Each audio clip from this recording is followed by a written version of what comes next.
You were not born to watch other men build empires while you applaud from the shadows. And yet, if you are honest, you have spent years studying greatness without demanding it from yourself. You call it interest. You call it ambition. But interest does not change a man. Obsession does. There is a difference between wanting success and being consumed by it. The crowd wants to be wealthy. The 1% cannot sleep until they are. The crowd says, I hope this works. The 1% says, it must work because I have burned every other option. And that single distinction separates palaces from paychecks. You think the 1% are more intelligent. They are not. You think they are luckier. They are not. You think they were chosen. They were not.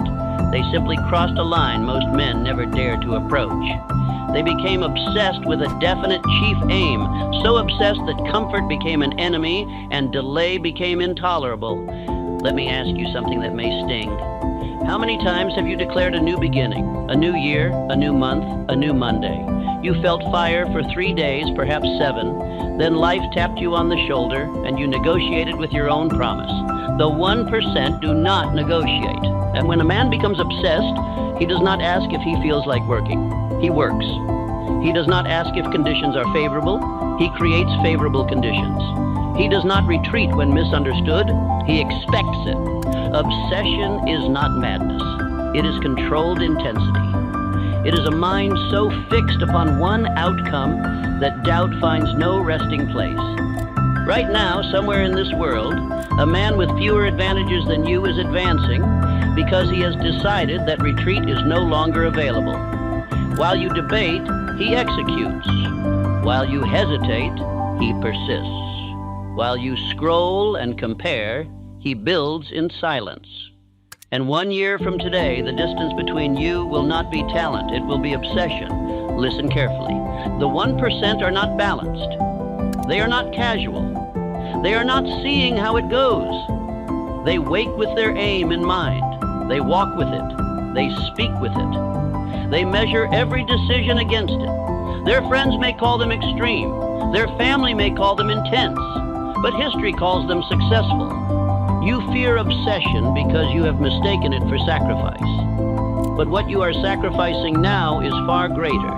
Another year of average results. Another year of explaining why it wasn't the right time.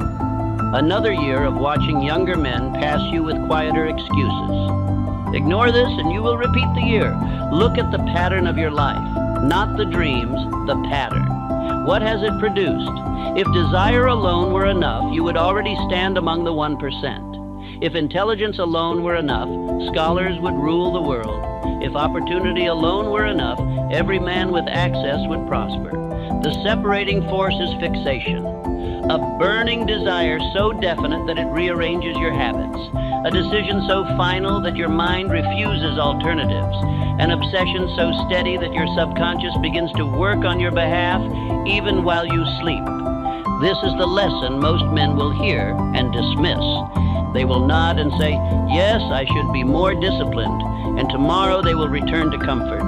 But if something inside you tightens as you hear these words, if you feel exposed rather than entertained, then you are ready. Because obsession is not something you add to your life, it is something you choose over everything that weakens it. The 1% do not dabble. They do not sample ambition. They marry it. They write their aim. They read it morning and night. They speak it until it engraves itself upon the subconscious mind. They go the extra mile when no applause is offered. They persist when no evidence is visible. And in time, the world calls it inevitable. Before this speech ends, you will see clearly what truly separates the 1% from the rest. It is not background. It is not timing. It is not secret information hidden in vaults.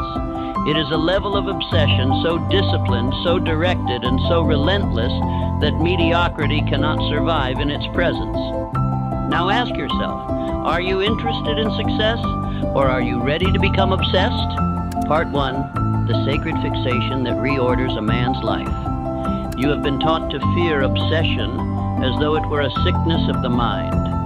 I tell you, it is the highest form of mental health when it is directed toward a definite chief aim. What the world calls obsession, I call sacred fixation. A disciplined devotion to one purpose so commanding that lesser distractions fall away without struggle. Sacred fixation is not wild emotion. It is not noise. It is not shouting ambition to impress weak men.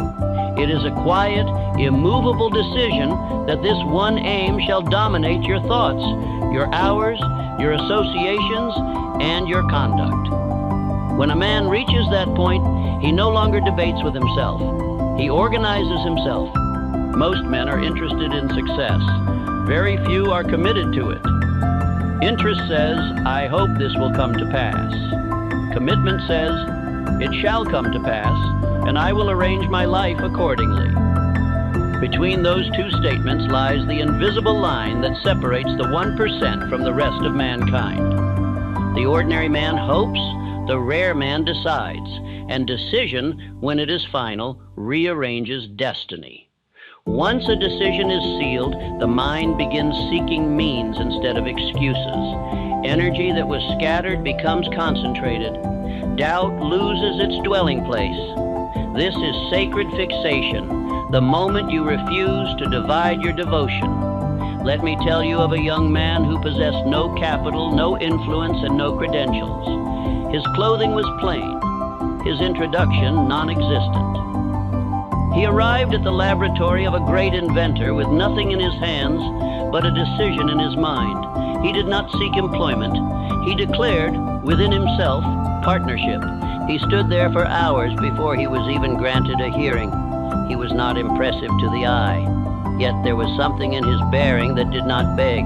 It announced he had already crossed the invisible line. In his own mind, he had burned the bridge of retreat. Failure was not a possibility to be discussed. Months passed before opportunity revealed itself. He accepted humble tasks without complaint, yet he never surrendered his inward claim. Others drifted in and out of that place, adjusting their expectations to circumstance. He did not drift. He remained fixed. One day, when a new invention required a champion, this young man seized the moment. He sold the device where others hesitated. The partnership he had declared in his own mind became fact in the outer world. The young man was Edwin C. Barnes. The inventor was Thomas A. Edison.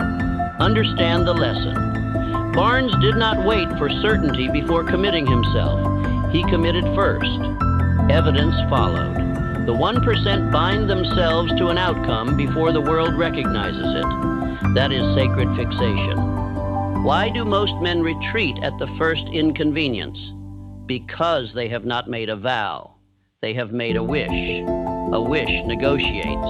A vow commands. The moment discomfort appears, the man of interest says, perhaps this is not the right time. The man of sacred fixation says, this is the price of admission. There comes a moment when a man must burn the bridge of retreat. Not recklessly, but deliberately. He must say within himself, I will stake my reputation, my comfort, and my ease upon this one aim. When that vow is made, his habits begin changing without struggle. He rises earlier, not because someone orders him to, but because delay feels intolerable. He measures his hours with precision, for time becomes sacred. Trivial conversation loses its charm. Idle amusement appears costly.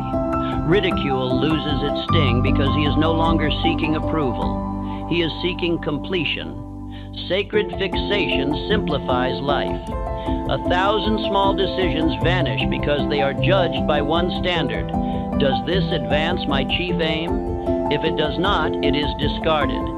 This is why the 1% appear disciplined. They are not forcing themselves constantly. They are governed by one dominant intention. There is a vast difference between wanting wealth and refusing poverty. The man who wants wealth admires it from afar. The man who refuses poverty reorganizes his conduct immediately. He studies, he plans, he associates with purpose.